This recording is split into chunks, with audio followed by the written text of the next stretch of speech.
महंगी बिजली हर तरफ महंगाई लेकर आती है। सस्ती बिजली से अवाम को फायदा होता है और महंगाई में भी कमी होती है।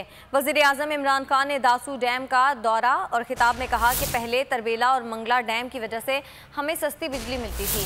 मंसूबे से सबसे ज़्यादा फ़ायदा इंडस्ट्री को होगा। इंडस्ट्री तब चलेगी जब बिजली सस्ती होगी। दियामिर भाषा डैम में भी बड़ा मंसूबा है और दासू डैम पाकिस्तान के लिए बहुत फ़ायदेमंद है।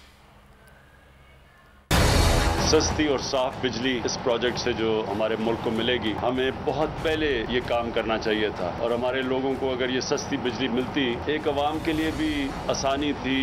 महंगी बिजली हर तरह महंगाई लेके आती है और अगर सस्ती बिजली हो जो हमारी शुरू में तरबेला और मंगला डैम की वजह से मिली थी पाकिस्तान को, तो हमारी इंडस्ट्री जो आज से 50 साल बड़ी तेजी से ऊपर जा रही थी, उसकी वजह ये थी कि यहाँ बिजली बड़ी सस्ती थी। महंगाई भी कम होगी, लेकिन सबसे ज्यादा फायदा हमारी इंडस्ट्री को होगा सस्ती बिजली का।